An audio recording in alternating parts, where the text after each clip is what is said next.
niko. Hapa ni wapi umenileta? Umenileta wapi? Unataka niuie nini? Unataka niuie nini? Mungu niokoe, Mungu niokoe.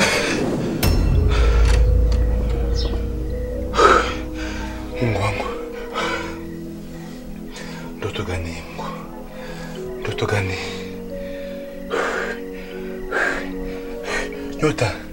Nyota. Iwani, sitakuwa nilala njala kisha sasa wanzo nisumbue na mandoto zako za bweruri. Kona lota nikufeni.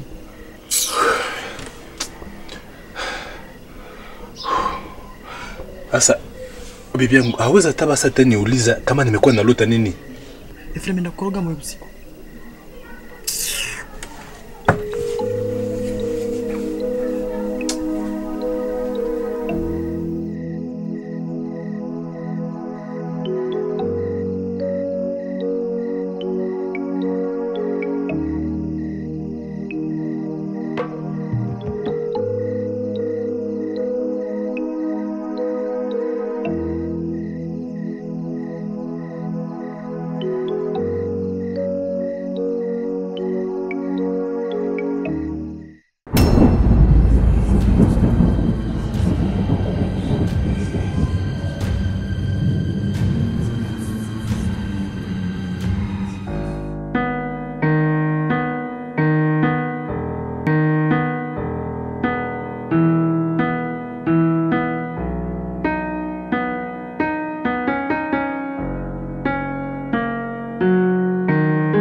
Efrem, jana nililala njala na nilishinda. Tena saa iwe ule presse uko nakimbia ndireko kwa bako na kuita. Kule uko nenda kwa bako kuita. Sasa bibi yangu, niko na makuta za rasio mimi nashindwa kuacha rasio. Eske hauwezi jikaza tupatiane amani maisha yetu tunapitia? Sina makuta, nikupatie makuta za kukula ndazitosha wapi? Mwai nyumba saa ya asubuhi, mwai usiku nimezitumikia wapi? Sasa Efrem, mie kwa siku nikwambia kama kwetu nilala njala. Mimi nauliza bie Efrem, nishaikala na wewe nikaanza kuelezea kwetu nilalaka njala, jumi uko unanishindisha njala, unenilalisha. Na asubuhi presse ushachangamsha miguu uko na kimbilio ndio uko nenda kukazi. Uko nenda kukazi. Kazi gani uko bako kuita kule? Wapi uko nakimbilia? Mimi nawaza mabunyumba zote sababu bwana nakutana naka na krizi. Bibi anamsaidiaka kurudisha roho na bibi anamsaidiaka kujitia moyo. Mimi nawaza bibi yangu usisaidiane na hii krizi kunigonjosha tension. Na sasa unanitaka mjina Efrem. Esti bibi mwenye alifundishwa na adabu na bazazi yake anaitaka bwana yake mjina. Hawezi sema basi hata bebe Efrem, chéri Efrem, Efrem chou na majina zingine za kunitapa juu kwa basi mimi naenda hata sijui kwa niko naenda. Niko na kamoral. Usinipe hamu ya kucheka na tumbi yangu iko na niluma na niko nasikia njalo. Usinipatie hamu ya kucheka pardon. Bebe Efrem, chéri Efrem. Bebe chéri ni majina za babone banachaka rasio. Babone bako na makuta. Tuwa nitoka wa chéri, wa bebe. Utapenda nikuite chéri bebe na tumbo wangu na ngoroma hamuna kitu. Ona gizi nafanana, ona kichwa, ona mwili, ona gizi niko. Nisha kwa mifupa mikavu. Kisha kwa sema nikuite bebe chéri kunini? Kukira gani yenye niko nayo mwa hii nyumba juu niko na kuita bebe chéri, niko na kubeula na Efrem. Efrem mimi nachoka. Mimi nachoka na vitu yako, mimi nachoka pardon.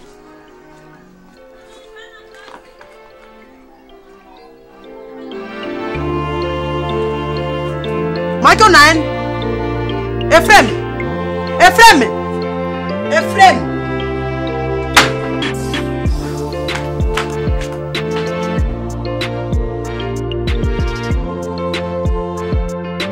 Huyu mimi nampiga. Cheza ni wewe. Upeti rastani kule. Nakula ile telefoni leo. Nakula. Kula nani?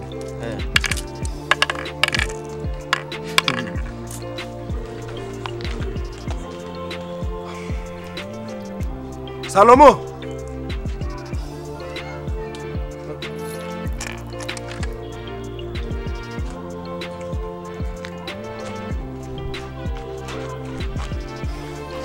Mimi papa, ni aye. Bwana uko sita utaniiba. Achunga bwana. Ona unichezee. Sawa. Bosi, naona unakimbia. Ndampiga. Sawa. Wewe uko kitu wewe. Cheza. Una shida. Endeshe kazi.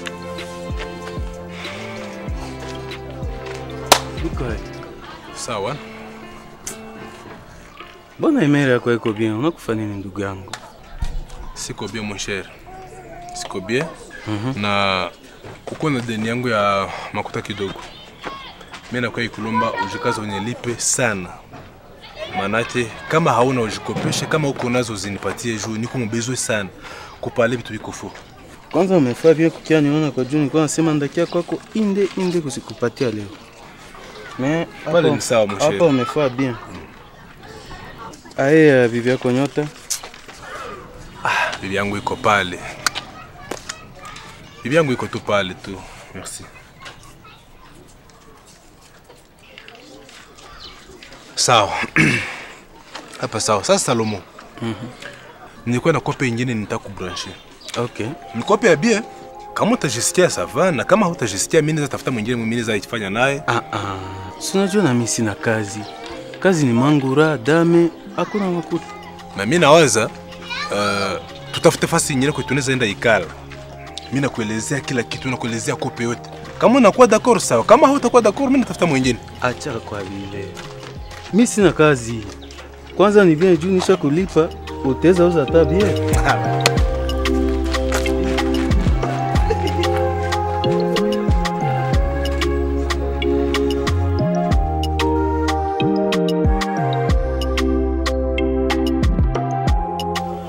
Salomo. Mon cher. Ephraim. Tu ya bio umemaliza niambia, mimi niko tayari. Uko tayari kweli? Niko tayari. Sinajua na mimi sina kazi. Mais est-ce que ushaka viambia bibi yako? Bibi yangu sasa bimwambia. Na niko nawaza nibimwambie juu kanaonekana kama mjanja kanaweza tusaidia kurehisiri ile project. Mimi nakwambia tukifaa tu bien, utaona tunabadilisha maisha. Lare taingia. Mimi nakwambia bitaweze. Collègue. Claude. Defan. Collègue yangu. Uko bien? Tuko bien. Shenda. Tushapoteana sana. Uko bien? Sawa kabisa. Siku mingi. Sawa mzee. Naona mko naishi. Wapi vya bure tu. Non, c'est bien, c'est bien. Na mimi nachelewa ni unapatikana tena mzee. Niko na conference huko mimi nachelewa.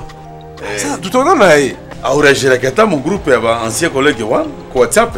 WhatsApp ndio itosha wapi? Sina telefoni na kama tushe sina kaka. Maisha ishakuwa ya kokoso. Bitakuwa bien. Ndakuwa na hii sasa kaka. Ndakuwa na hii. Beaucoup sura kwangu lakini. Mimi napajua mimi sasa kwa kukule mvile il faut ma transport. Utafika tu tutaarrange vile kaka. Sawa bien.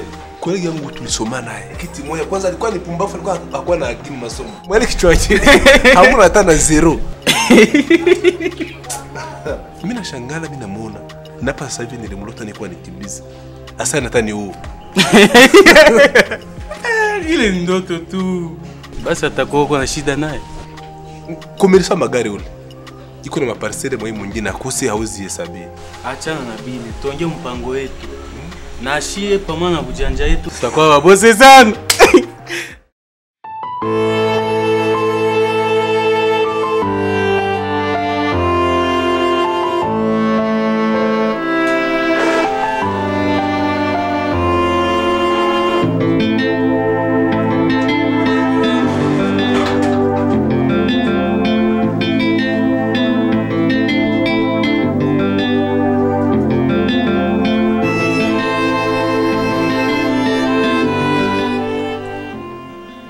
Bibi yangu.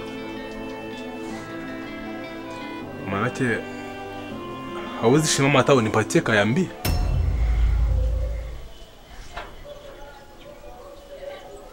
Au basi uniambie karibu bwanangu niingie mnyumba.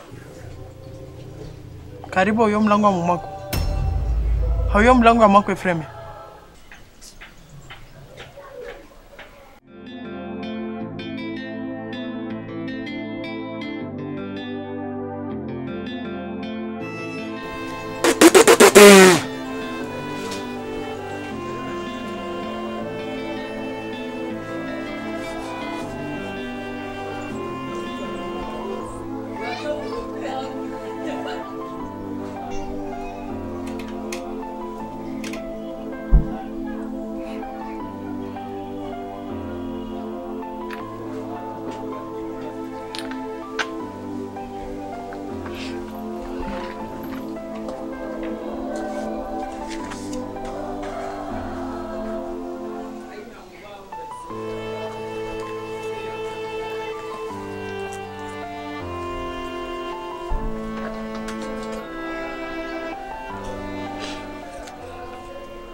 Unakula ni sheri?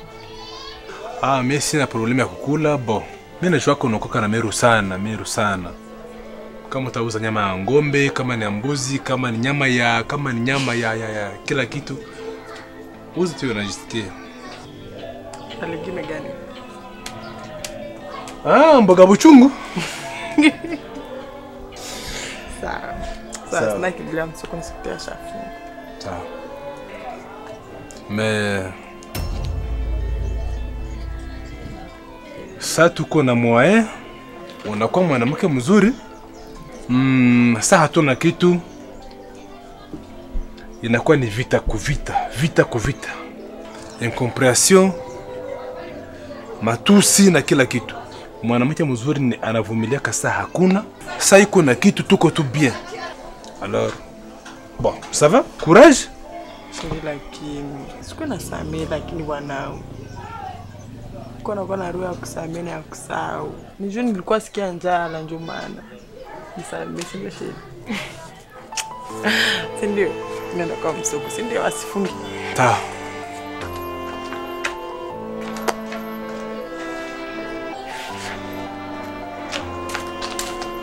Staka.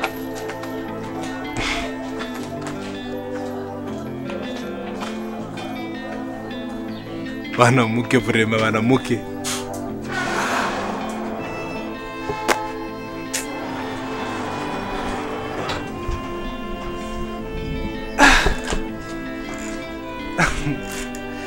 Banamuke. Maisha ilifo kukua tu na makuta maisha.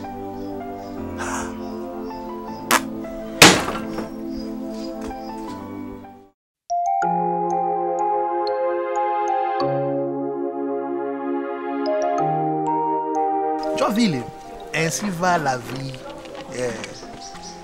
Maisha yana vitu mbili, ni kuenjoy tu. Unakula raha. Raha yote unapenda utapata. Wewe uko anti stress wangu. Modeste meno ushaongeza deja 5 kilo. Pima fanya yeye mwana mie uone. Utapasuka. Utaletea machafu. Usiku unapendana na maibo. Wanako ni maibobo ule. Sheria haiko maibobo. Bali kwa yaka nini? Nijua na kazi zimasiku ana mwaisi kulikuwa lakini. Na watu wa vile unapataka kazi kana kuacha. Kisha unateseka. Sheria hapana, nijua kwa tena. Bomisi mchambe, niko na mkorije. Unaona mie deja hapa di. Unasema uko na besoin ya ça. Sanjoy. Mimi nakupa sasa desa. Vous comprenez cette différence? Desa. Iko vrai billet, iko faux billet. Contrôlez bien. Comme ça pale ujikazo ende mea mzuri, usende kula tele mama kondi kule ile. Mama kondi. Yapana kula mama kondi. Ile baibobo yako na profiter. Ikule kumuyana ya bibi yake. Ikule suli ya bibi yake.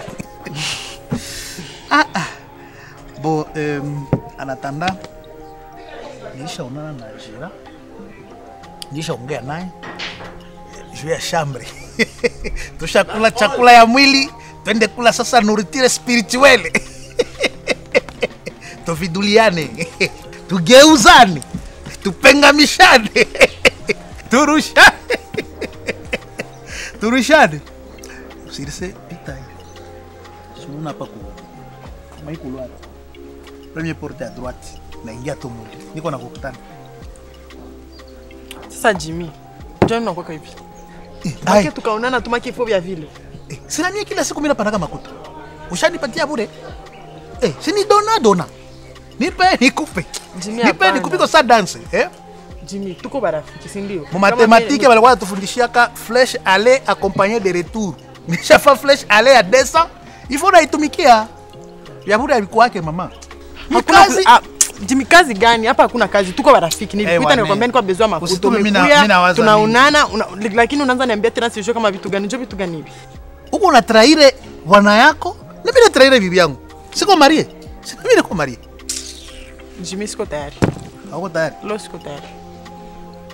Sasa mimi si nimekupatia makuta. Jimmy, tuko marafiki, nilikwambia niko na besoin makuta, umekuja umenipatia makuta. Uko kusema kila kuonana njoo ifo tufanye. Basi kila kuonana njoo ifo tufanye. Hapana. Sasa sungezi nilomba hata mkartie ningesikubebea mkazi. Mimi nishasema à gauche premier porte mama, uko naponda pile. Jimmy, leo siko tayari. Na mimi siko tayari, rudisha desa yangu. Rudisha desa. Yariye purie, ni systeme dona, nipe nikupe. Hivi haunipe, rudisha zangu. Na haiko mwisho, ushakula chakula zangu mingi masiku. Na vyote benishafa ufe kalkili. Utarudisha. Na wewe vyote benisha kupatia unaweza virudisha? Haina problem. Fanya mbio mama. Wona ya desa ni banamuke ngapi? Tena banene kukushinda. Wona ya desa. Niko na 20 femmes, 20 femmes.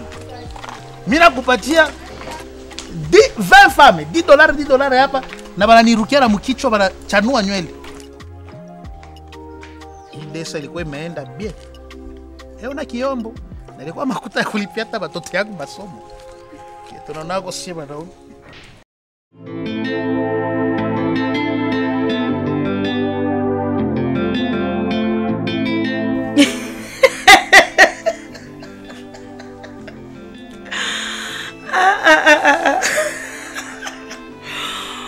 Maraba. Unacheka nini? Si ni sawa?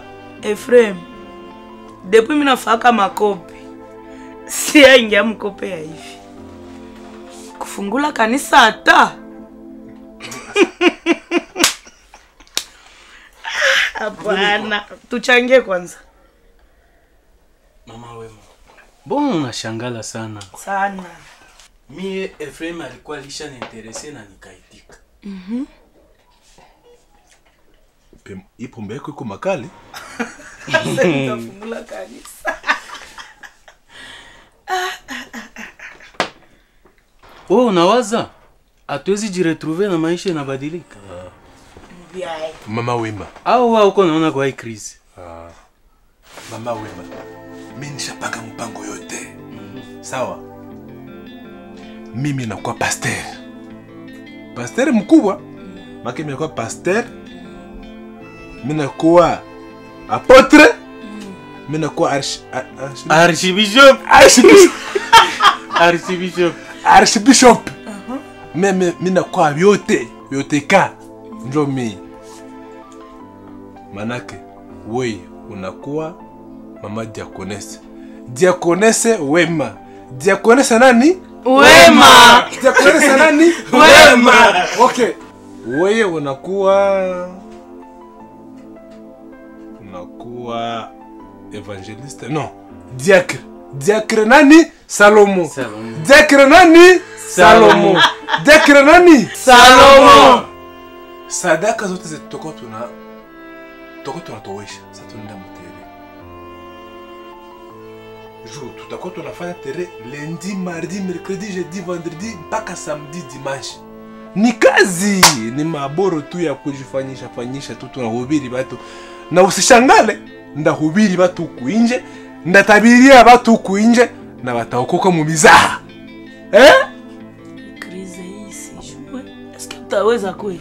Tutakuwa tunaenda hubiri njo, munjia, mu masoko, mu mabarabara. Sawa? Sadaka zinaingia. Wewe unazihesabia. Yeye ndio sekretari anaandika. Sawa? Mukisha maliza sadaka zote kuzitia fasi moja unazinipa. Mie ndio ninaweka. Sawa? Mie ndio ninaweka. Sawa? Make dimanche au samedi tunagabula zizingie. Dimanche samedi tunagabula zitaingie. Dimanche samedi tunagabula zitaingie. Na utaona maisha yanabadilika. Watu mingi wako wanaretrouver, il suffit tu watu bawaze plan B kama A inakatala. Hii boro nyo susi. Pombe haina shida, pombe kwanza ni ya bien. Na hivi vya kuacha pombe haiko probleme. Maki tunataka watumishi wa masoko. Acha fujo.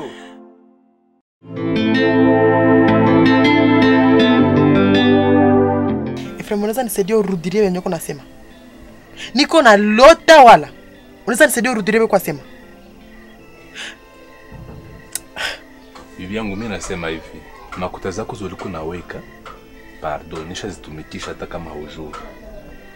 Niliuza Biblia, nikauza veste, nikauza radio, unasikia?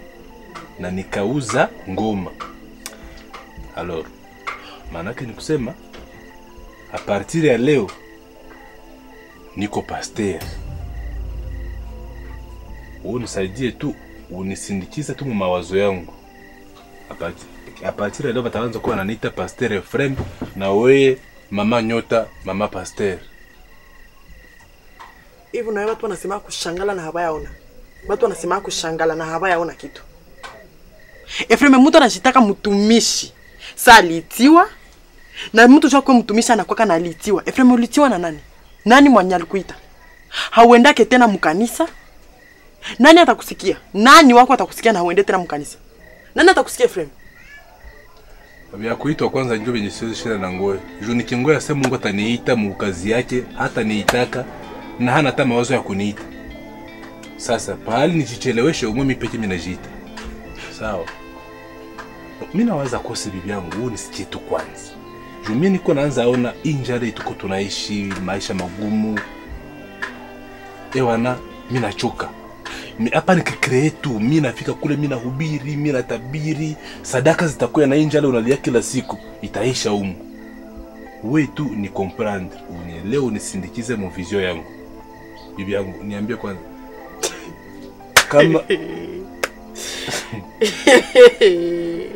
Kama unaniunga mkono sema kwanza amen. Kama unaniunga mkono sema kwanza amen. Hapana, tuishi tu.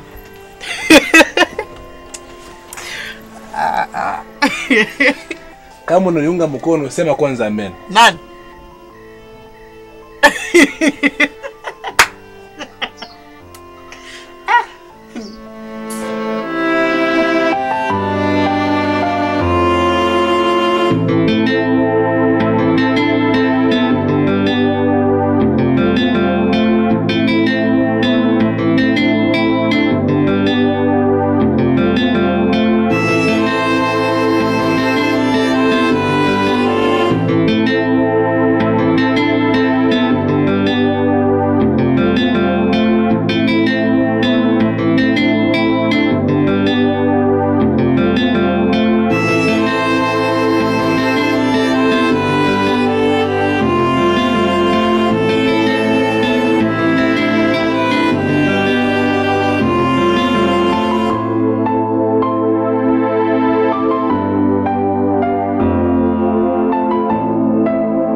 Hmm?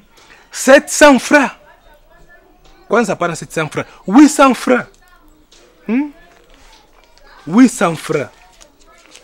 Mchana yote nimekamuka mpaka na damu imenisha na mai imeisha. 800 francs mchana yote tumetumikia. Batu bashakuwa na roho nguvu kutoa hakuna. Ephraim, maake mie avec ma 700 francs zenu ma 800 francs. Mie hamtaniona tena. Juu siwezi kuwa natoka kwangu, niache watoto wangu, nilage wanangu mimi nenda mu evangelisation, kisha nirudie bila rasio ya watoto wangu. Maake mie leo njoo mwisho. Leo njoo mwisho. Hamtaniona tena. Mama wema, usiseme vile. Ephraim alikamata njoo teme ya mubaya. Asa na kingine acha nianze bambie. Tusizoeane mukazi. Na hata tuko barafiki, tusizoeane.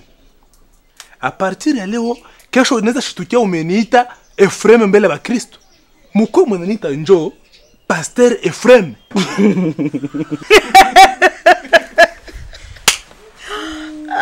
Mnapenda lukumu kweli. Mnapenda vyeo. Pasteur Ephraim, Preza, acha tuchange mawazo. Mama Wema, acha tuchange mawazo. Pole mama, ukafundisha batu juu baache zambi. Ujue kama ile mahubiri haitasikiliwaka hata. Haitasikiliwaka. Wanza ambia batu aseme mwache wizi, mwache busherati, mwache roho mbaya, mpendane. Ujue kama na sanfra ya sadaka hautaipataka. Kama tateme ubiri batu baraka. Okay. Batapata magari, batapata maparcele ya mzuri, bataenda Dubai, batapata mapromotion mu makazi na ukapenda unabambia hata na kukufa abata kufa. Ile yo pasa ubiri watu. Wana turudisha mtere mikono wazi. Ile ndio mateme zile za kuwa nafundisha watu. Nimesikia mawazo ya kila mtu. Na kila kazi inakuwa na evaluation. C'est vile? Mais tushaongea kisi bote bo. Siasikia mawazo ya mama Pasteur Nyota. Mama Pasteur vitu gani? Mama Pasteur nini? Mie huyu niko natoka hapa nenda shinda mjua. Mjua mnakosa na kopo ya mai. Tunarudia hapa na ma 700 francs na ma 800 francs. Mnisikie bien. Mie kesho tukaenda tunarudia bila hata 100 francs. Tunarudia bila sadaka za kuonekana. Mnanitosha mvyenu. Simo, mnanivua kabisa. Mimi natoka. Sina nguvu ya bwerewere mie kwenda shinda mjua. Mimi nawaza kila mtu amesema. Mais sasa niliona hii eshek nikapata mawazo mengine. Bamama ba mingi banakoka watu wa kusikia facilement na bakuamini kila kitu. Unawapiga bongo banaamini, unawapiga kweli banaamini. Kwanza mimi sina kweli.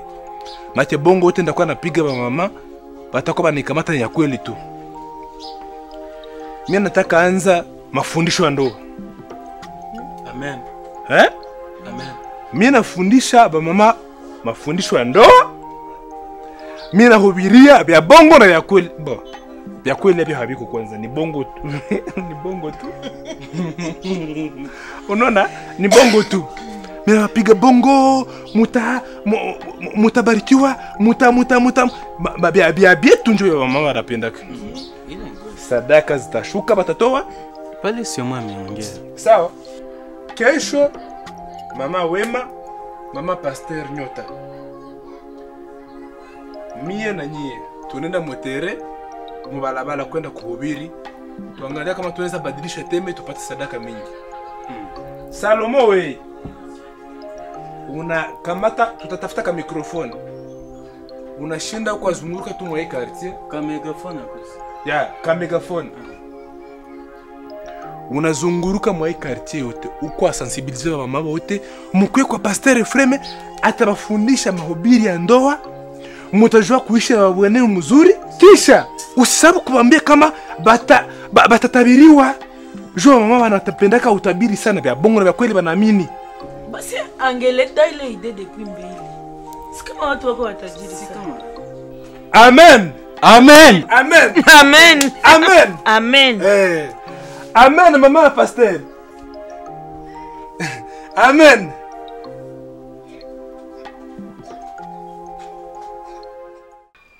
Bamama unabalika kupata mafundisho ya ndoa kwa Pasteur FM. Bamama mingi abajua kadri wa bwana yabo mpaka wanaanza kaenda nje. Kwa Pasteur FM uko na besoin bakutabirie baraka na uzione kuya. Bamama Bamama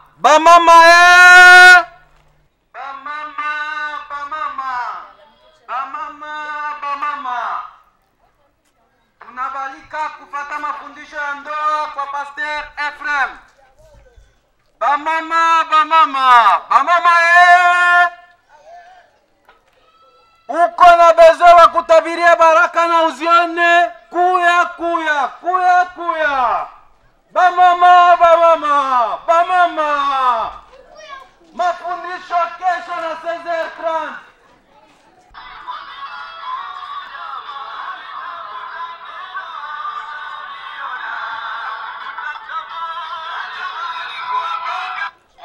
kama ni kokoka haitawezekana.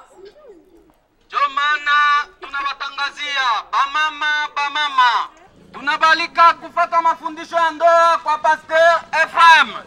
Uko na besoin wa kutabiria baraka na uzione kuya. Ona kaka, pardon. Jambo wapi? Jambo. Uko sikio kwa nafundisha ya mafundisho. Ni wapi kwanza?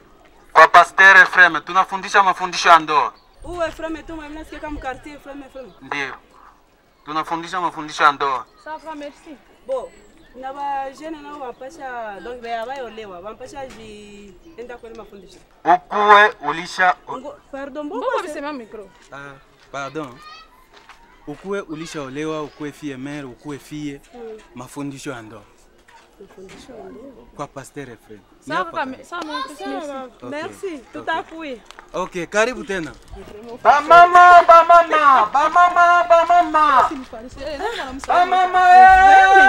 Hapana.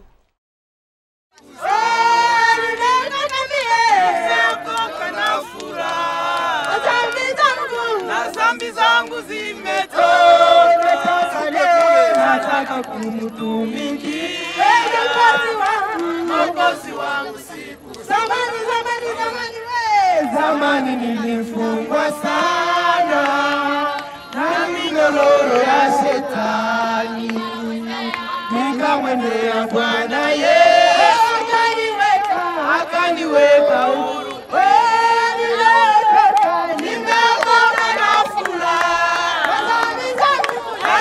Zangu zimetoka, nataka kumtumikia Mwokozi wangu. Asante Baba, asante Mtakatifu, asante tunafurahi kwa chapa mikro. Bwana sifiwe.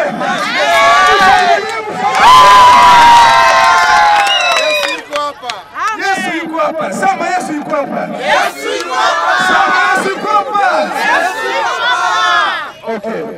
Asante kunyimba tena mmetoa sadaka zenu. Na mnaenda wana mkono wa Mungu. Mwenye ngani na sadaka zake kule asilete, Mungu ana haya afunga mlango.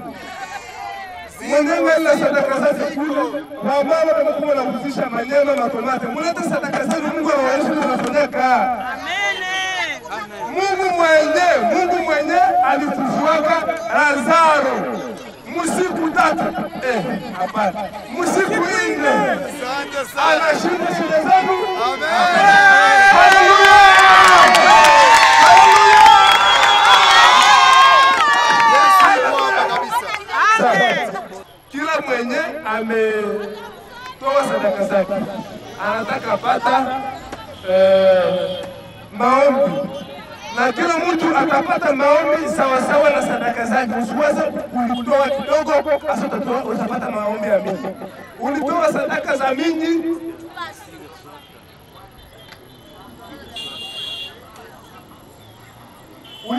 ulitoa sadaka za mingi unapata maombi mingi. Ulitoa sadaka za kidogo unapata maombi kidogo. Na kwa mama wengine wako wanauzisha samaki au manyama, unaweza kuwa huna makuta, unaweza leta nyama, unaweza leta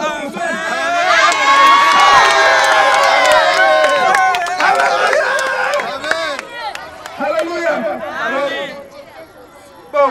Mpige magoti tuombe nyinyi wote mmetoa, mpige magoti na watoto wenye wako wanasoma mpige magoti na watumishi wa Mungu nao wapige magoti, mpige magoti.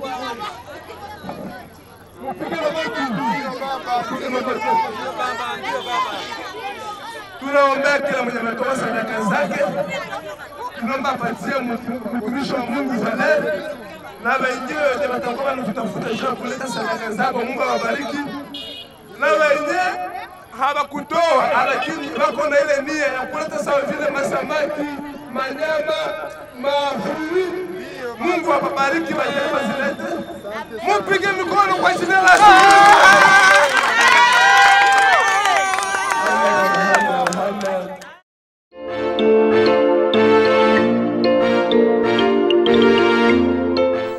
C'est pas ça. Mais il faut comprendre. Si je ne suis pas là, vous devez travailler. Wende grande barrière, conteneur mbizi nafika. Uone le déclarant. Sikia wenyewe wanakwambia. Haiko c'est jusqu'au pale amwezi tumika. C'est pas ça. Entrez. Non non, je veux pas d'explication madame, hein? Hein? Haiko jour 5 Jokazi isimame, hein? OK, non, moi je vais te rappeler. Oh. Ça va, j'arrive. Dans 30 minutes, OK. Et frère, ça va? Ouais, ça va grand. Pardon pour retard kabisa. Retard à 30 minutes frère. Niko mina unakia niko naenda. Nilikuwa niko na maongezi na evangelisation yangu. Frère, wale mama wenye niko nafanya nabo kazi ya Mungu. Ndiko niko naongea nabo binanisumbua maana hawezi ona. Frère. Bitu ngengani vya lazima sana kushinda vile. Frère. Est-ce hakuna moyo uniambia hata kidogo kubiona nitie hata 10 minutes basi. Tukoze kidogo. Bitu tongea. Siwezi viongea mwa precipitation. Uko nisikia. Sasa mimi napashonda kule bana bloquer vitu yangu ku grande barrière. Tonane dans 2 jours. OK? Dans 2 jours. Ça va? Dans 2 jours. Il faut que kama nilikuwa nishaona iko saa unanitia kakope moja hivi. Na il faut unakuwa respecter wakati ya frère. Ni kitu kia lazima sana. Hein? Ça grand. Dans 2 jours tonane. Nisaidia tena makuta kidogo rafiki yangu. Tulisoma pamoja Claude. Frère. Ushakuwa bien. Sikia. Mimi nateseka rafiki yangu. Kukupatia makuta haiko ndio problem. Problem iko mkichwa wako. Pale nikupatia samaki. Omo nikufundisha kisa kufanya nini? Ya kuloa samaki. Njoo. Basi njoo kwanza mimi nakulomba kazi. Njoo mimi nasema hivi, Efrem. Binda kufundisha, binda kuonesha. Bitakusaidia unakuwa bien.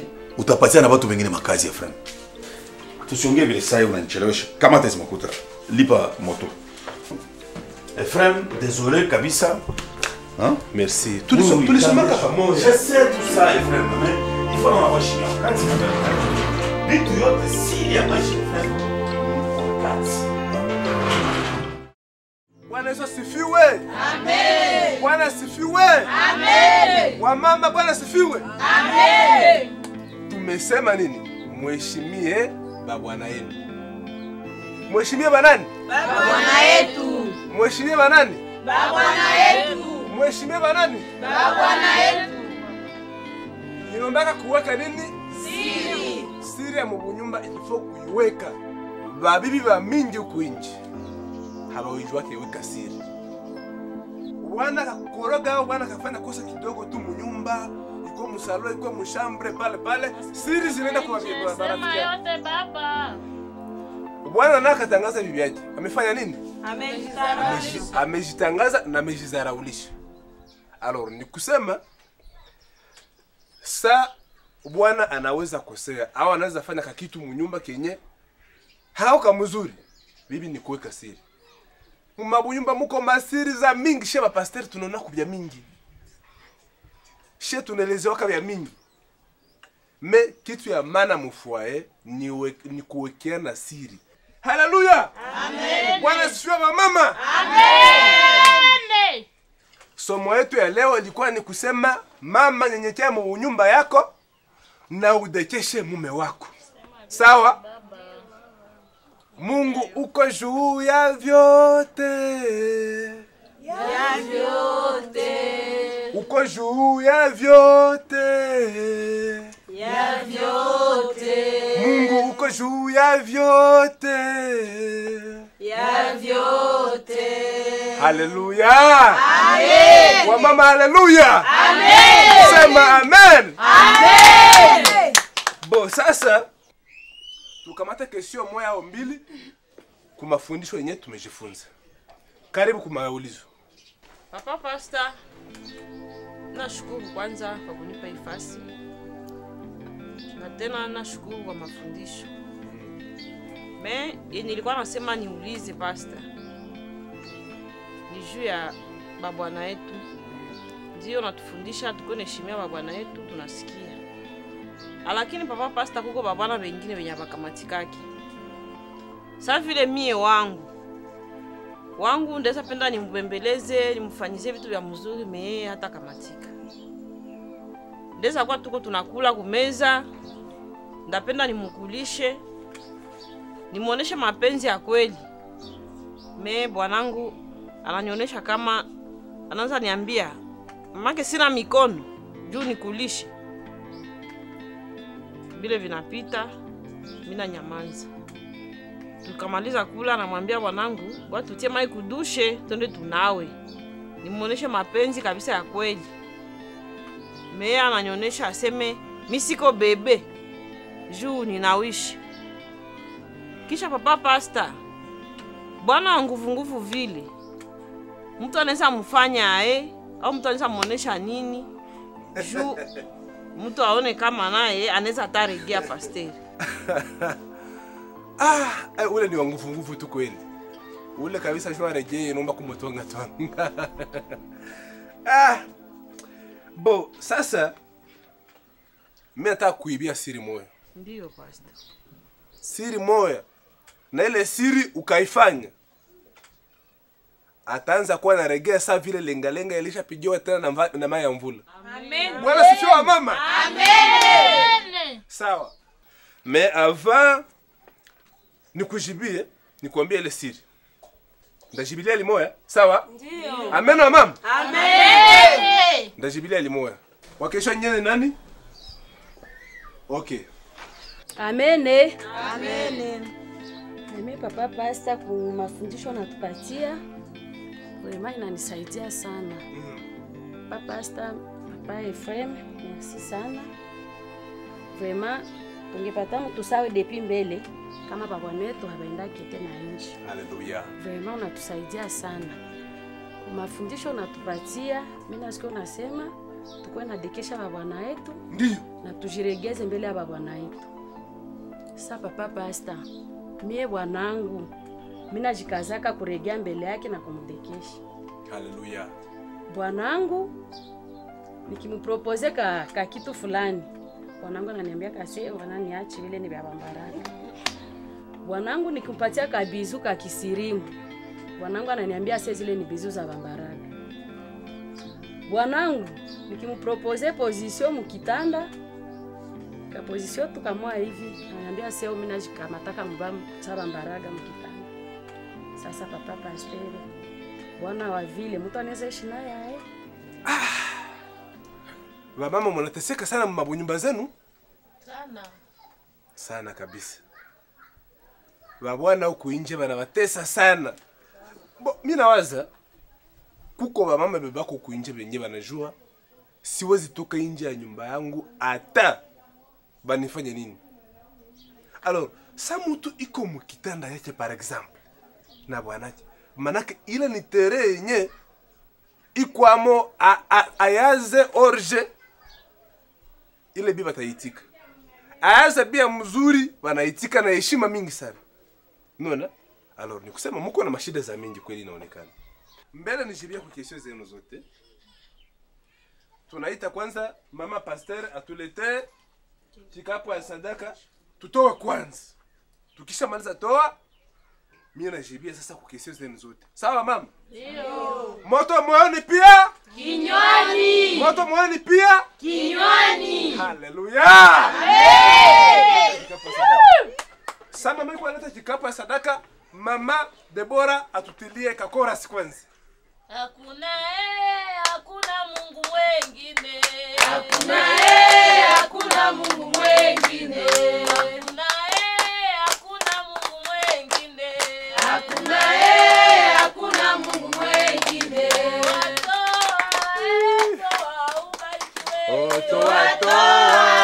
Toa ubarikiwe. Ubarikiwe. Ubarikiwe. Ubarikiwe. Ubarikiwe. Ubarikiwe.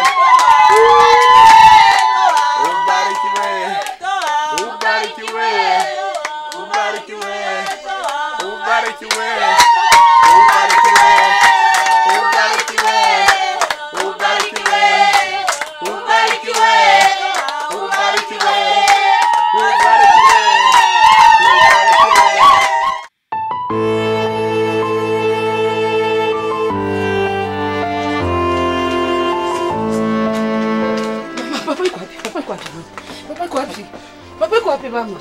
Suni kuna. Pasere kwa wapi mama? Ndio mama. Mtoto wangu mimi. Yesu. Yesu. Yesu. Yesu.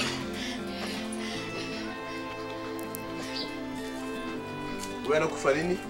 Anakufa nini? Pastor mtoto wangu. Hii ni pepo hii. Hii ni pepo. Tena hii ni pepo Mungu ananionyesha gisi ni pepo kwa mama yake. Hapana. Mungu ananionyesha gisi ni pepo kwa mama yake. Sasa pastor, tusaidie basi pastor. Tusaidie basi baba wangu. Tunataka omba na tapona saa hii. Eske sadaka iko? D'abord atakufa hapa. Acha fujo, acha fujo. Tuende kwa hospitali. Kwa kiwelewele. Wewe hausho nguvu za Mungu. Sasa mimi nileta mtoto. Unakuwa na upinzani hapa. Pastor, tusaidie kwanza muombe. Sadaka ziko. Okay. Bibi yangu, leta Biblia ni d'abord. Sadaka tumeleta sadaka ni wa 2000. Sio. Kama tena kuna sikosa. Muache. Atarumia. Biblia ni chome moto. Atarumia. Atarumia kwa jina la Yesu Kristo. Najua Yesu ulifufula Lazaro wakati ya siku 3. Ulifufula Lazaro wakati ya siku 4. Najua hautashindwa hii. Kwa jina la Yesu Kristo. Baba toka. Sadaka ziko? Tuko na sadaka papa, fanya kazi yako. Tuko na sadaka, niko na 2000 francs kwa hapa ndakupatia. Twende kwa hospitali. Uko vitu gani?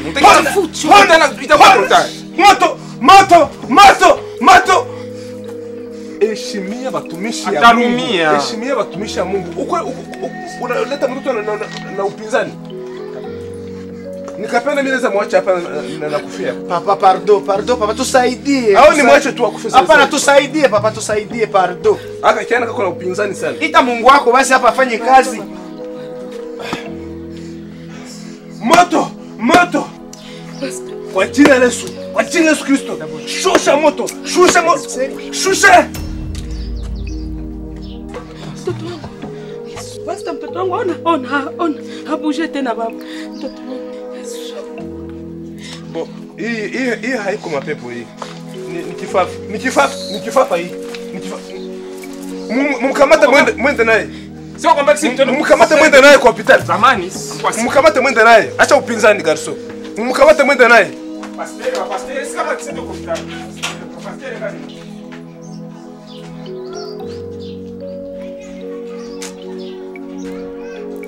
Sadaka zinanipita mbidole kweli.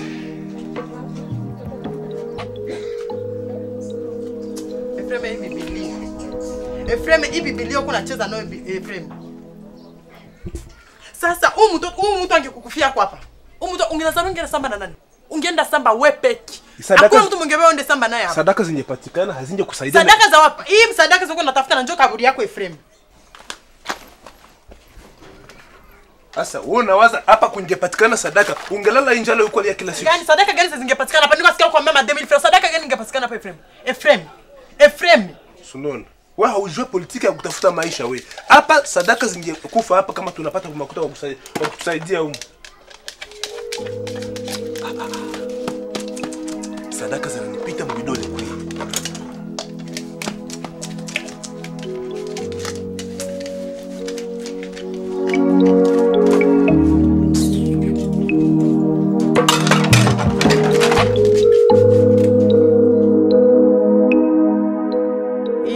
Ya bwanangu na hii kazi yake ya kipasteri mie sitaiwezi. Ingia leo mimi naviacha aendelee na wale watisha kusaidiana naye.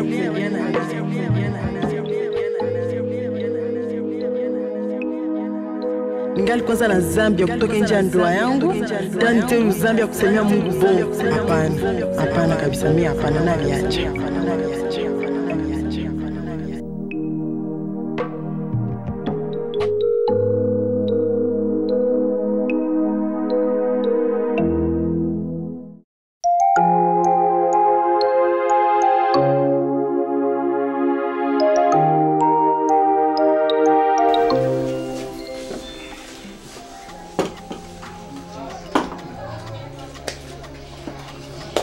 Ephraim, pardon.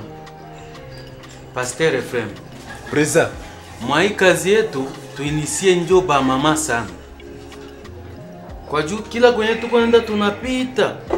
Ba mama wako natoa bila manegociation. Leo ni kweli.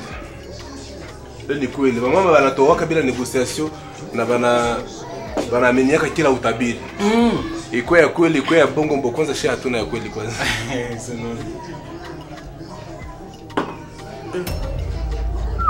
Kama nilisahau kama niko na chombo na bimbo vya kazi. Bwana, Tuwekee kwanza ile pale. Tuwekee kwanza pale. Na facture yetu ishafika ngapi? Facture. Jo vile il faut tunatanga tamu. 36 000 francs. Facture ingali 35 000. 35 000. Tutaendelesha ingali facture kidogo sana hiyo. Wanaweka mata chupa moja. Merci beaucoup. Kunya kwa kazi ya Mungu. Tunataka anza kwa tunafanya mahubiri ya politiki. Sawa? Kama tunaenda mutere. Je tusirevense. Kama ni kuombea mgonjwa, anakuwa mgonjwa wetu. Kama ni kuombea mtu mwanagonjwa sana mwenye naomba apate uponyaji, for example kama ni kifafa, wewe unaweza stage kuondosha kifafa. Sasa watu wanaona ile miujiza na naamini. Kama ni kufufula kukufa, tunaambia hata mama nyota. Mama nyota anajiua. Mimi namuombea anafufuka. Watu wangapi pata tuamini? Sadaka ngapi tutapata ile sasa tunafanya ile action. Non. Habari njoo ile. Kwa plan. Plan. Sasa wenyewe watakuwa nakuya, unabaponya, nabo banaleta swati, babo wenye wanagonjwa au wenye wanakufa vya kweli utakuwa nafai. Basi ni probleme ile. Bakiniletea mtu mwenye haiko mkope yetu kama ni mgonjwa wa kweli au kama ni mtu mwenye na mashida za kweli. Bo, mimi naacha au mimi nabakata facture ya kabambi sana. Mimi namwambia mulete hata par exemple 2 millions de francs. Unaona? Vikabashinda. Bakabiwezi. Mimi namwambia sawa, juu mtu anapona hii magonjwa. Mulete hata 20 litre ya maji. Ndayombea siku itaisha. Kopo ya mwisho mtu wangu anapona.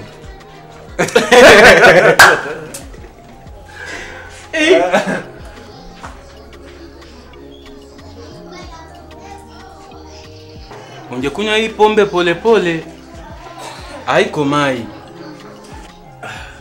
Ongeza nyingine kaka.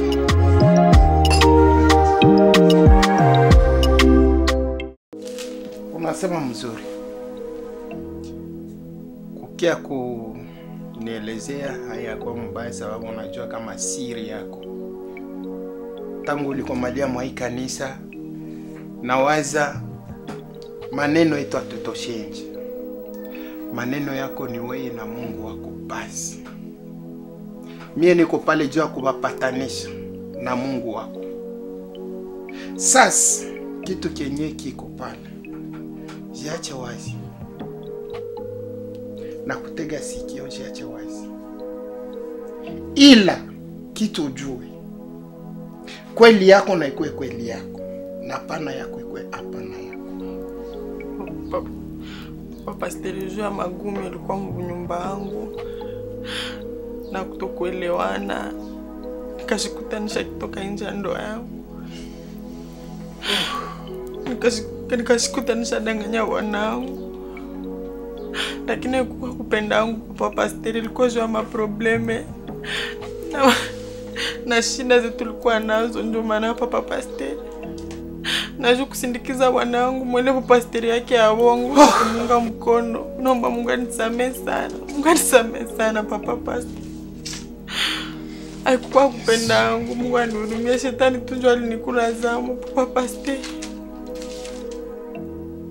Mafundisho tulipata hapa kwa kanisa yetu hakuweza kuvumilia hata kidogo.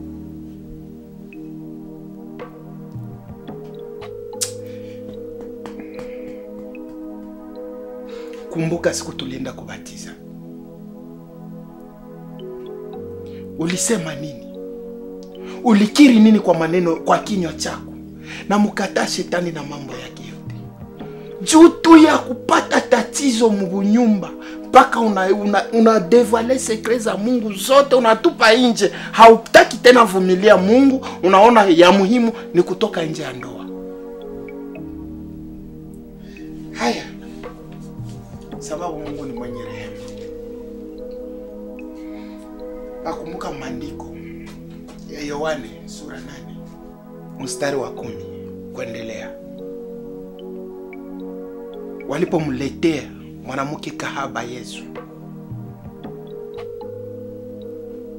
alibakia iko naandika chini na kuswali watu walimuleta.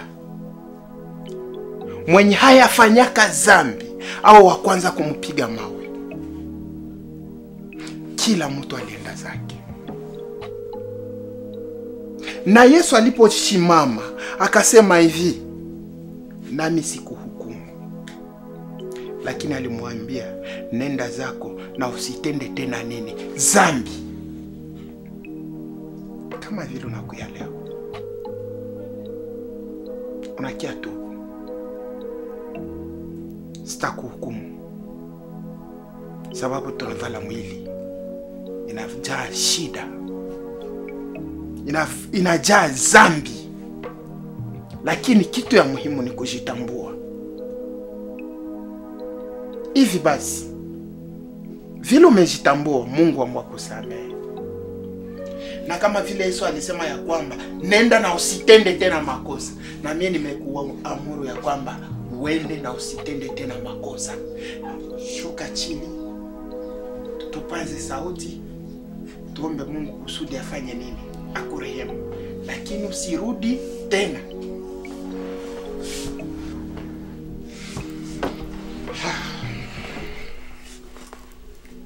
Mbingu kuna furaha, mtu mmoja kiokoka. Mungu, banamuke ngapi tuko nao hapa Goma? Bafie bangapi biko mwai mwingine bako nafanya uzinzi usiku na mchana, lakini hawajitambue kama huyu mama. Mungu, namuombea Baba katika jina la Yesu Kristo wanetulie hai.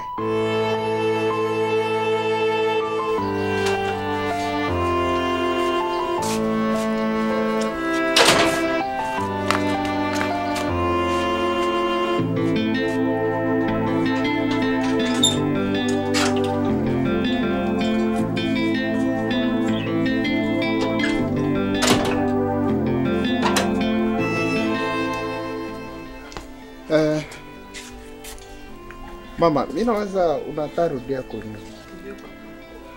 Ningeluliza, hakuna kazi uko afanya hizi siku? Papa ima siku nafaki. Nilikuwa kana imakuta mnyumba, ndio Efrem alikamataka, akaenda uza mangoma, akauza vile vyake vya upastere, vyenye kuna tumikisha. Maana hizi siku niko kana nyumba papa pastere.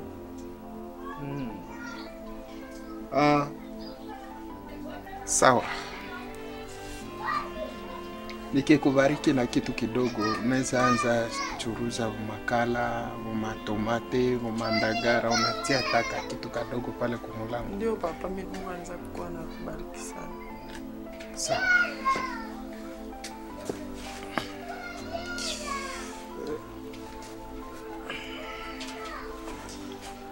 Nawaza hapa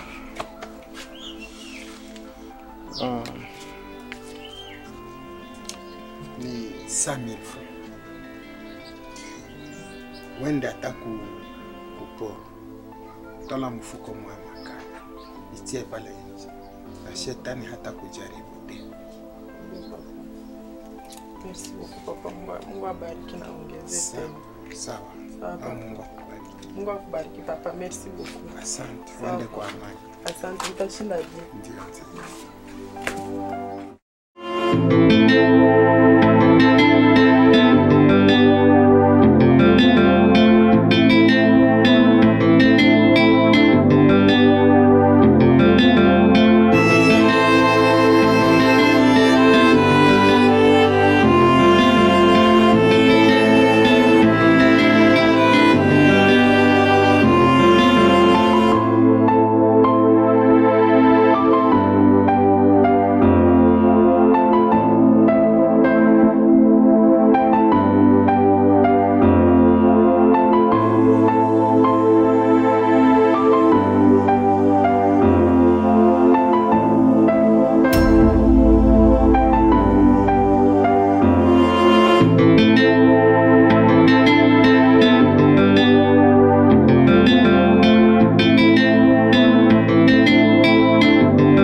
Vraiment usikie haya.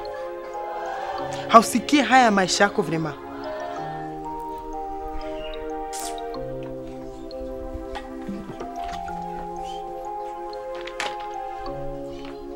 We mtu mzima mko ajita pasteur. Watoto bakulete biko kumbia pasteur mulevi, bakulete tia hapa haujielewa ushajikoyolea sa kiwerewere kenyakina na akili. Si ndio? Kisha marezo zote sai wonjo biko na kusema.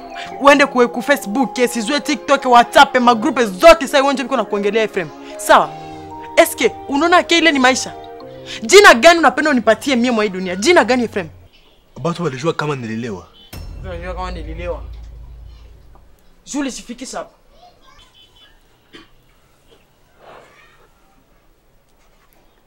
Bibi yangu Nyota, nisikie kwanza. Mimi nawaza batu ba mingi sana bana revensaka bana portrait mu vitu fulani me ya maana we nisikie kwanza. Unisikie kwanza bibi yangu. Ni kweli shetani alinitembelea nikikunywa kapombe me sikukuwa nataka na mimi nilikuwa nataka niingize nguvu tu za evangelisation na kutafuta gisi ya kuhubiri watu babasikie mimi nasema na nipate maneno. Shetani tu ni mtu mbaya sana. Shetani alikukamata mkono wewe. Na kuregrete sana Ephraim sana. Wewe mwanaume mzima, si ndio? Sasa hapa kila fasi unjo biko na kusema mimi nitoke pale nje wa mama wenzangu wapekee biko unaniona biko unanisema. Si ndio vile unapenda? Na bajirani bashajua kama nililewa. Wewe nilikwambia kama mzuri upastero unajitia mwana hauitiwe hakuna nini. Ni malijaribu na malana zoko unajiletea kusikiaka. Kama uko tu na 1000 francs pale. Uende uniuzie tu citro pale. Ninunuse. Nune kama zata nisaidia. Niko nasikia mbaya zile pombe ziliniharibisha sana. Niko nasikia fo. Au basi unikamatie ile 1000 francs. Uniuzia kitu kama kali. Kakimbiza vile vya jana. Uko sawa? Uko na akili, uko na jisikia vile kwa sema. Mie huyu Nyota, nitoshe makuta yangu mie, nikuzie wewe were nye nacho na nizaraulisha mwingine yote. Mie mtoto le mama hapana. Kwanza nishatubu, nishaacha were yenu yote hamtanionaka tena. Mwende mundelishe were yenu pamoja. Mie hapana. Ninawe kabisa.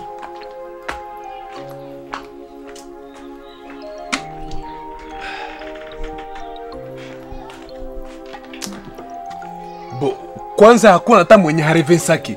Kama ni revensa watu wote bana revensaki. Kwenye wa pasteur bazima ba kweli bana revensaka kisha bia wabongo. Papa pasteur, mimi naona tungeanza. Maandiko inasema kama wawili ama watatu wakitanika kwa jina lake atakuwa katikati yetu. She tunaweza anza bale wengine watatukuta. Mimi nilikuwa napenda baenee bakwe ba mingi kale ka mouvement kakue. Na ni kweli Biblia inasema bawili au batatu bakakusanyika manake Yesu iko hapa. Yesu iko wapi? Iko hapa. Make tuanze. Sawa? Mbinguni kuna wazee 24 wanaomba Mungu wakisema wastahili wewe mwache makelele. Uko adistere watu nyamaza. Uko imba nini? Uko imba nini pastere mulevi? Uko imba nini? Uko adistere watu asoko naomba. Wewe uko naomba tu wewe. Kase pastere. Uko nashinda na leo na lala sabi sanya mvuke na msoko na nini? So unaomba nini? Mama Shimame kwa kupoteza wakati. Sasa bila kuwa Uko omba nini ya ulevi? Si unalewa kila siku mkartie. Wewe utapata lana wewe. Wewe ushaipata. Wewe ushaipata juu uko natangaza jina la Mungu na wewe tembea nayo. Munaweza ikaa tufuate mafundisho. Tufuate mafundisho gani tutafundisha? Ile yenye jana ulikuwa nalewa kule mkartie uko naanguka. Njoo utatufundisha. Pige la retu sasa. Wewe utapata laana wewe. Twende kwa hekima. Laana akuko ifatane kabemba. Koma. Unatala iniwa ni pasteur wa Mungu mpaka lua mafuta. Ona muoneshe kwanza. Iko sawa aona yuko pitikana. Uni nani ma WhatsApp, ma Facebook, ma Google, yote ma TikTok. Si njoo ule au unajionea? Ase kwa omba. Mulevi. Mpaka liwa musiritio. Atupatie makuta yetu. Pasteur. Wewe huyu mwana unalewa hivi saa chawa. Aseme tena walimsingizia. Analewaka tu. Pasteur, unaniangusha pasteur. Ah. Hey. Washa watu kuona zamini.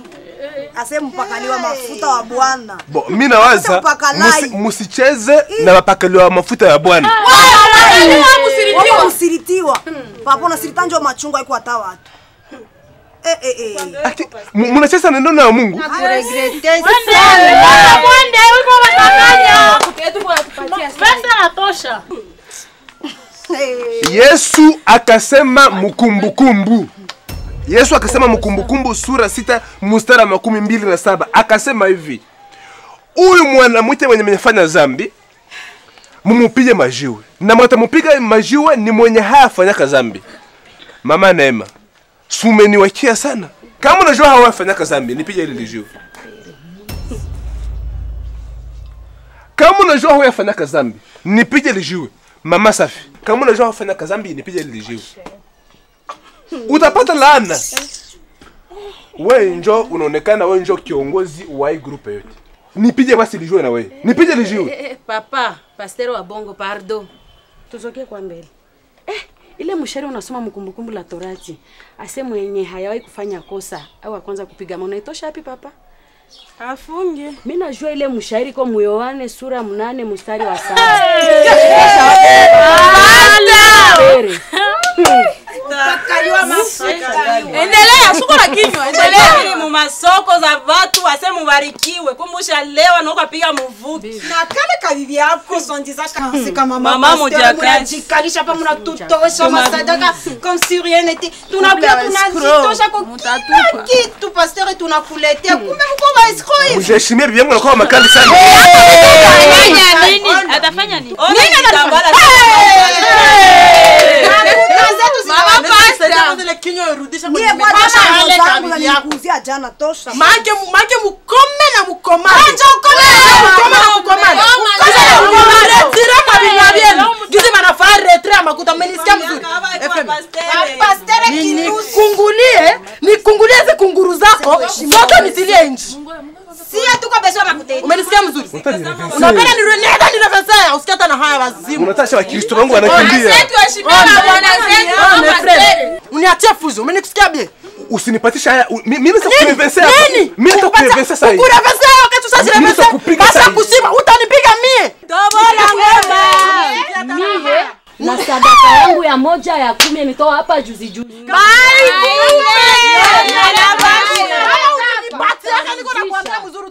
Lipa kwenu hapa. 1/10 chukua watu wako. Mkungurane nele mwanadamu za kuzonena kunya pombe. Munitokee muniende nje. Kwa makala tabapiga.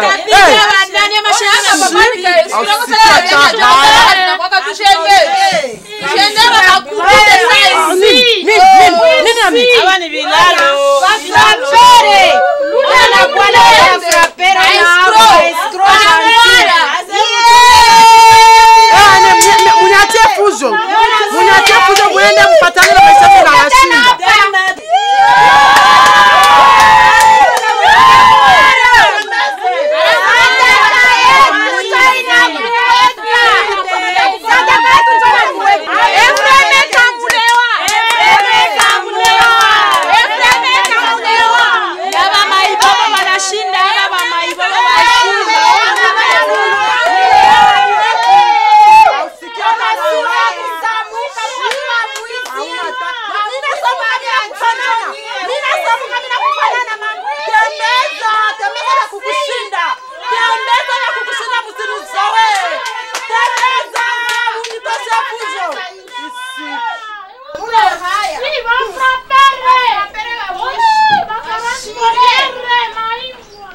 Efreme kenda kutendea Efreme.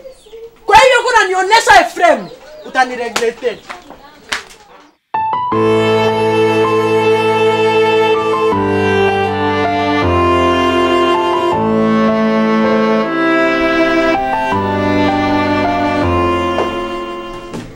Ewa, mimi namaliza hii maraba mnipatia moyo kwa clear. Sina wewe kila siku. Ndio kila siku sasa. Nipe nyingine moyo. Salomo. Bien. Wewe unichelewesha na wewe hapo. Karibu mzee. Sawa. Salomo. Ewa, rafiki yangu Salomo anapenda pombe kama kali, mpe kama kali, mpe na vile. Sitakunywa pombe, sitakunywa. Shwari. Unakunywa nini? Ndakunywa jus.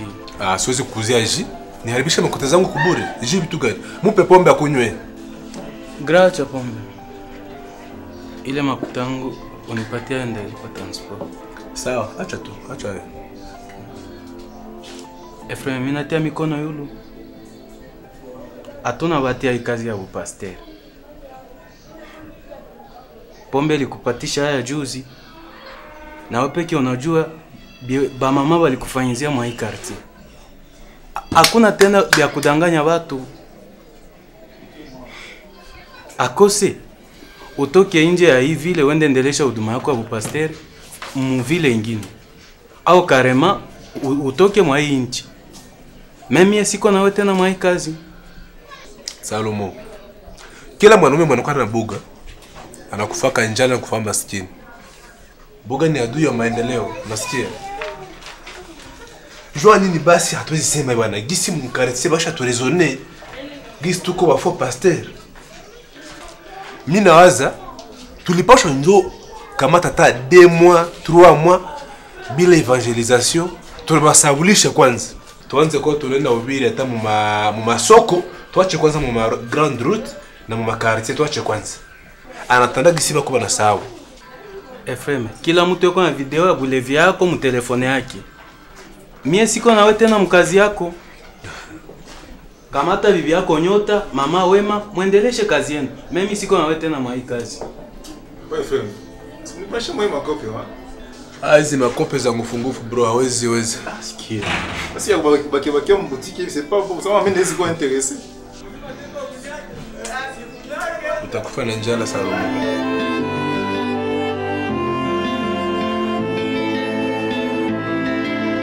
Mimi nakuja kukuona. Juu tuangalie kama tunaweza endelesha kazi yetu ya evangelisation. Juu mimi naambia Salomo anasema yeye haiko tena kwa byangu. Bo, batu banaweza rivinse, batu banaweza kosa, batu banaweza pata haya mwingine, bekawa banaendelea bakia pale. Lakini Efrem, mi bonango shakatala manake juu wewe na kwa marezo sosio.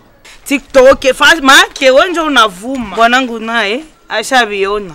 Ndio aliniambia désormais siku twata niona tena na wewe. Unyumba unaisha. Make na mimi nakunao. Mimi nakunao. Hai bwana. Hai. Salamu ya nini? Mimi nikupatie salamu ya nini?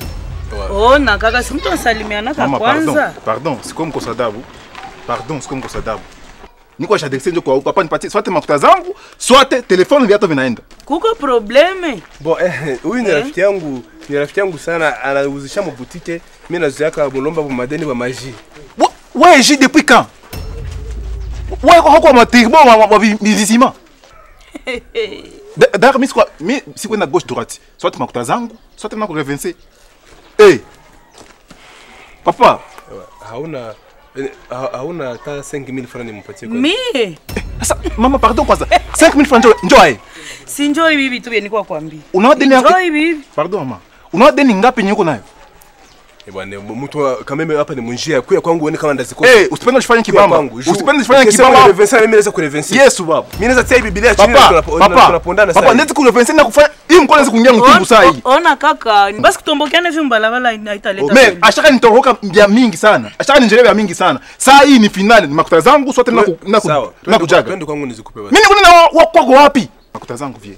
Ngoja basi kidogo nimalizane na mama. Sipendi. Simama pale. Mimi sipendi masema makuta yangu ni yeye.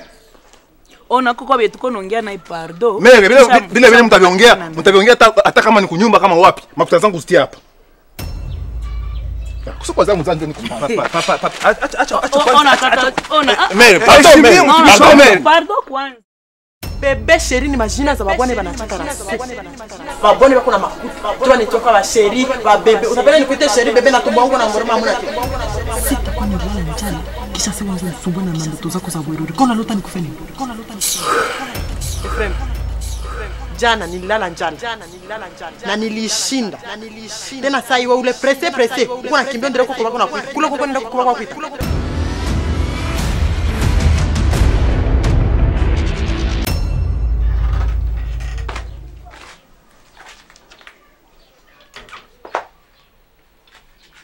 Mwanaume mzima mwaijua yapata hapo na ikalo na tia 5 kumachafu sa mtoto mwanamuki.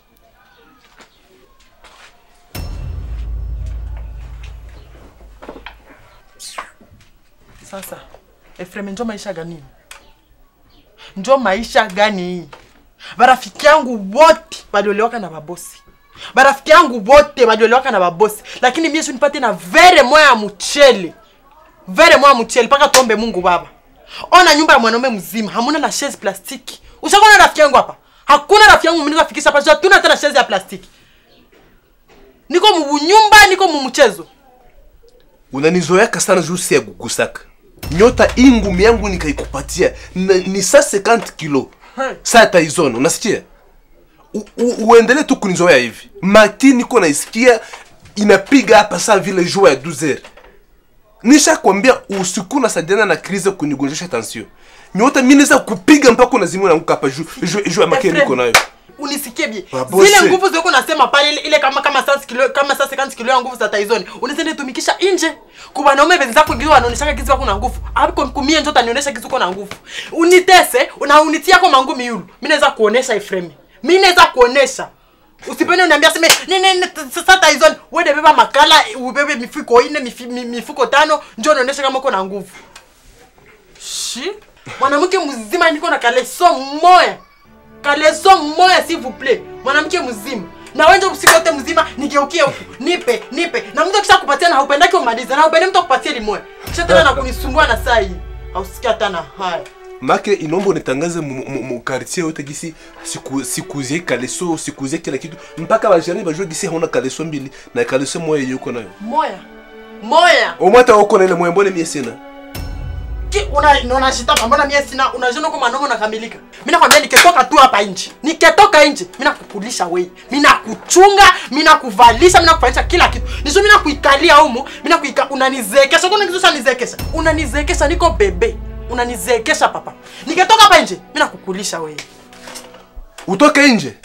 Pima utoke nje uone gisi kupiga sasa 50 kilo. Sasa 50 kilo plus sasa 50 kilo. 300 kilo nikupiga wewe. Uone gisi na huko nje batashira kukuidentifia wewe pumbafu. Na yuko sasa unatoka tu nje. Mimi natoka nje sasa ni bana. Jo mwenye hatokake hawazaki. Unatoka tu nje usikia hata na haya. Siku naanza toka nje utanishindwa. Utanishindwa Efrem. Usikia hata na haya. Pima utoke nje nikuoneshe. Sasa 50 kilo nishaikula. Wacha niye kuniambia ule nyimbo za wokovu niko bezoni kula mu usiku. Wacha kutia mikachafu mikono kwa. Sasa 50 kilo taikula wewe. Sasa 50 kilo njoo hii. Kwa bezoni kutokea nianza kukulisha utaniambia mzuri. Utoke nje. Unatokaka tu. Na babako. Unatokaka. Na babako usani banya.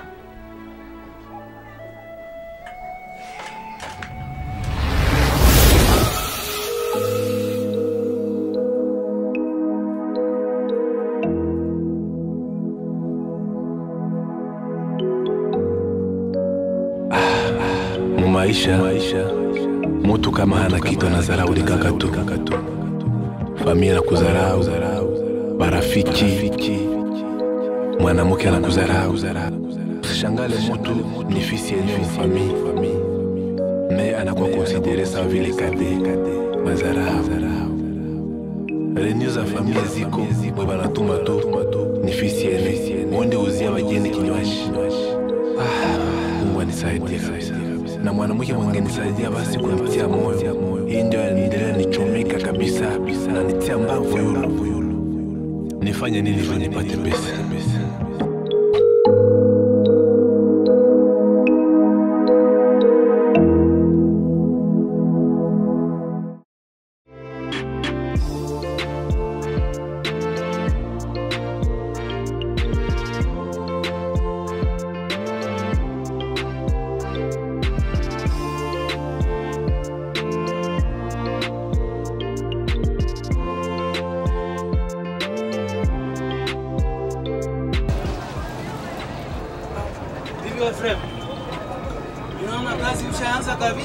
Jack. Simia huyu hapa. Nani depuis siku gani ulianza hii kazi? Leo tu bosi yangu. Leo ndio nilianza tiache hii tomati hapa kwa tola nataka fungo kama kamwe hapa. Ile kazi ya evangelisation uendaki yako tena?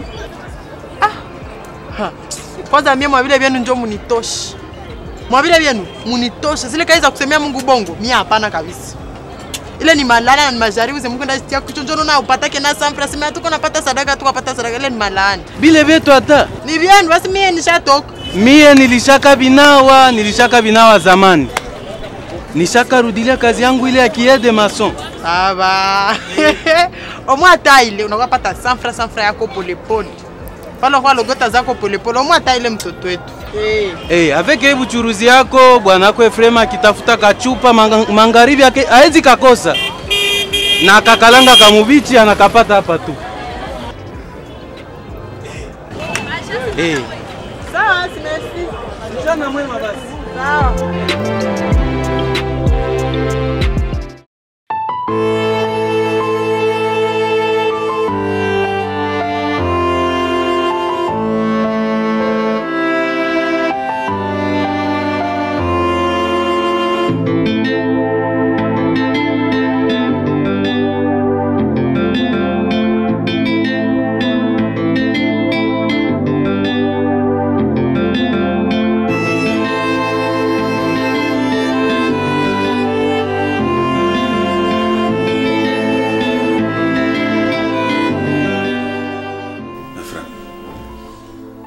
Si on a semblé réussir, c'est parce que tu l'éthique a sacrifice mon frère Flan. Na wewe vile vile kisinikwambia. Inaomba ujue etwale iko mwe. Na kujua etwale iko mwe haisifiri. Inaomba uye kisuta booster ile étoile. Miaka iko naenda Flan. Ona tukishuku. Mwana kuona anaona gisi abikamate. Collègue yangu hivi kabisa. Na mimi na formule simple. Pourquoi nisikusaidie? Kitu mimi nafurahi c'est parce que on lui prendre conscience. Non à répondre à l'invitation. Une bonne chose. Vraiment unajua kazi yote mtu kafanya naomba mtu ajue kisi ataibeba. Wewe unapenda kazi ya kuhubiri. Ni bien mais. Inaomba ujue kutatembea mwele kazi. Bon. Inawaza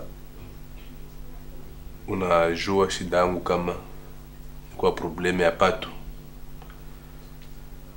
Sasa unajua nilieseye kuingia mu vitu ya kanisa vikukamata.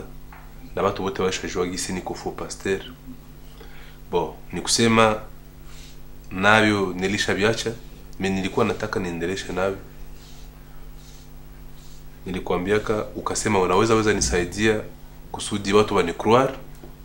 Nikuwe na mamwae kama ni kanisa iko ya kabambi. Kama ni sadaka zikuye. Bon, ukaniambia kwa unaweza nisaidia. Nilipima waza nikasema mbo acha niende kwa rafiki yangu. Mwalisema kanaweza nisaidia, ndio maana niko hapa. Maki niko hapa juu ya msaada wako.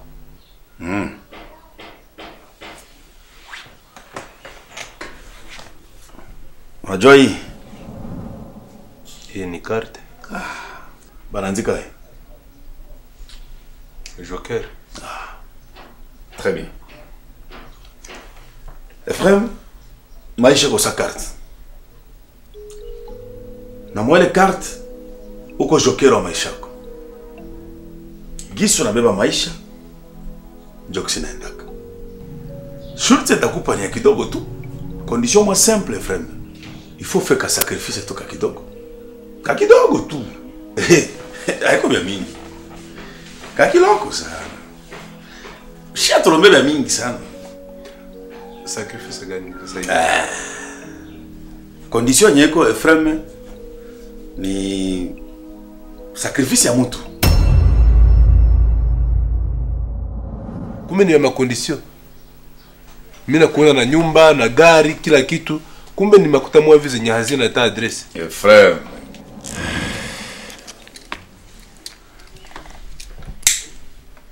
Bon, na kama ni condition basi ni condition ya mtu gani? Très bonne question. Utanipatia mtu mmoja tu mwanapendaka sana mfamilia yako. Swate mkubwa wako wala mloki yako wala mzazi wako. Mimi siwezi. Uko pumbafu sana. Siwezi kupatia mtu.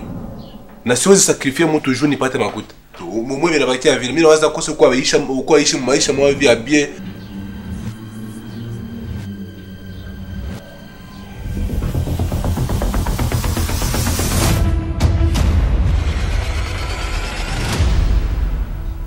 Unafika kwangu Efrem. Sunao uliniambiaka siku ndakuwa na lazima yako mimi nakuja kukuona. Ushongea na mimi? Unakumbuka wewe tulongea? Hapana, tulishaongea saa ngapi? Njoo mimi nakuja sasa kusudi nikuelezee unisaidie. Okay, Efrem, ushafika. Vitu havikamati kabisa.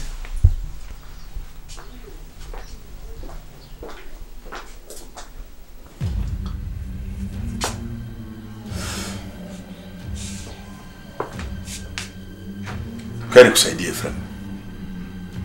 Kiaona.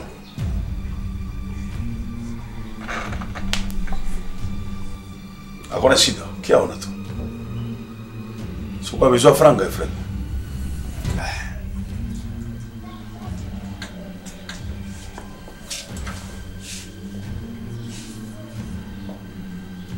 Hakuna shida Efrem.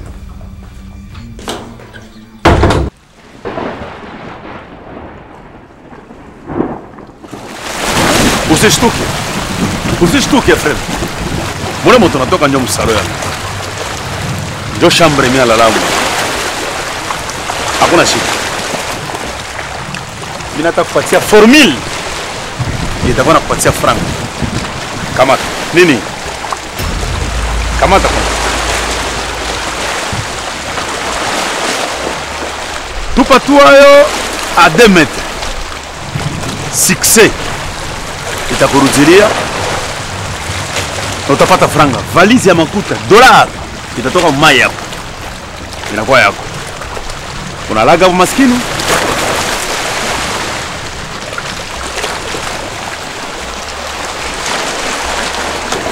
Efrem, Fambio, mimi nisha kwa best friend ya kukamata vyako best friend kama njoo kwa makuta zako zinatoka best friend. Efrem, kama njoo kwa makuta zako zinatoka best friend hivi. Mimi nitarudia kamata vyako. Mimi nitarudia mimi nenda. Efrem. Sasa wewe unatafuta kitu na contraire. Kama mimi sipendi tena hivi. Efrem, tumefika kwanza hapa hapa njoo click. Mimi naenda siko tena ya kukupatia makuta. Mimi narudie. Sasa Efrem, unataka rudilia. Ulipitia je ufike. Rudi, utarudilia. Efrem. Bon, rudia basi. Est-ce qu'on a sulfika hapo? Unaona mtu hapo? Okay, rudia. Sawa. Hakuna problème frère. Rudia. Merci beaucoup Quartier Sud.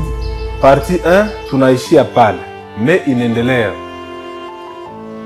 Merci kunye wote wenye mmefuata filme na merci kubatendelea fuata Quartier Sud kama tumesema itaendelea. Quartier Sud ni serie yenye iko na episode mbalimbali. Hii tumemaliza fuata ni Quartier Sud episode Sadaka. Tuko deja na prepare Quartier Sud episode Sacrifice. Ya tatu itakuwa Quartier Sud episode Naye ni Mutu. Alors, histoire na projet ya filme, projet ya série iko mrefu sana. Alors, tunasema merci kwa kuendelea kutusupport ngambo zote. Bon, mulishafuata filmu zetu za mingi na mutaendelea fuata zenye ziko zinakuya kule mbele. Tunawalomba support yenu mu kadri ya kutusaidia kusudi na shie watoto ya Kongo, watoto ya Goma tufike mu maniveau zenye tutaanza fama production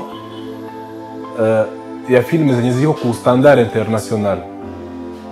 Jua nini hatuwezi fanya filmu zenye ziko sawa vile za ba Jean-Claude Van Damme, za ba Rambo, za ba Jackie.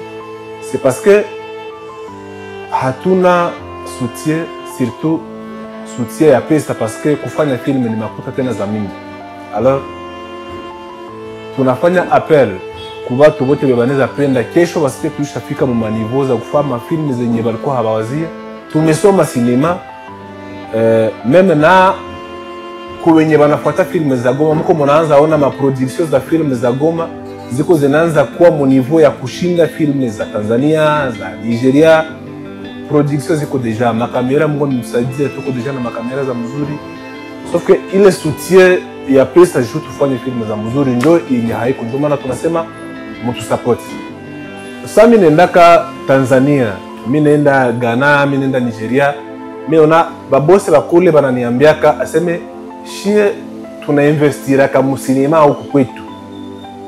Babose shie tunaendaka pita kwa milango ya baartiste, tuko tunabauliza eske hauna projet ya mpya, hauna film ya mpya, hauna serie. Jua nini?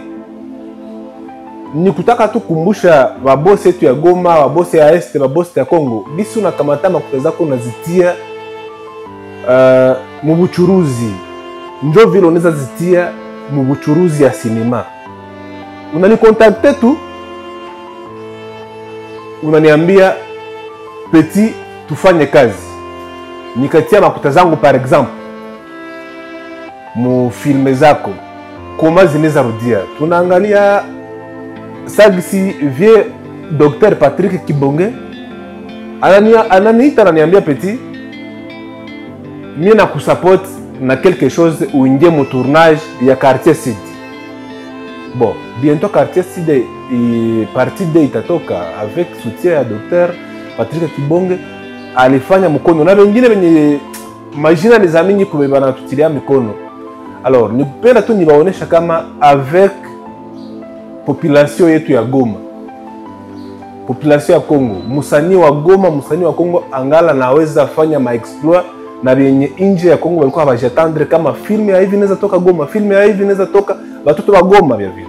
Alors, mimi nawaza mnafuata filmu zetu, mnajua kama wenye tuko niko nasema binawezekana na yuko zaidi inawezekana. Merci kwa artiste wenzangu wenye wanaendelea ni support.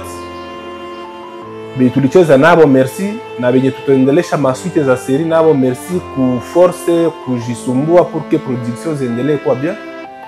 Na artiste wenzangu Goma wenye wanasikiaka mujabuka zaidi film iko mu production wanajisusia na kazi. Vraiment merci sana, merci kwa familia yangu, merci kwa marafiki wenye banaendelea kunisupport kusudi kazi iende mbele. Merci kwa cameraman wangu sana Bauma, The Light Production, kuendelea kuwa nyuma ya kamera yangu depuis 2018 mpaka leo. Merci sana. Merci kwa producteur Maître Mungu Akonkwa, Dieu merci, kuendelea kusupport hii kazi. Unatoshaka kidogo yako yenye ungepasha tumikisha, unatusaidia nayo kusudi kazi ende bien. Wa realisateur wa Justin Parani wako pale, tukikuwa tuko mu tournage habakosache kuya ku direct kazi. Merci kunyi wote wenye mnapendaka sinema ya Goma iendelee, sinema zangu ziendelee kwa kutusaidia. Unaweza kwa uko na mchango yako, unasema mbo acha tusaidie kazi iende mbele, unaweza tukontakte kwa hii numero yetu ya telefone. Tuko pale juu ya kupokea msaada. M+1 kama haiko mapenzi, unaweza tusaidia na $1 na mwingine $1. Kesho unakuta tunafanya film yenye iko ku niveau international. Merci beaucoup, tunashukuru sana. Bienvenue au Quartier Sud.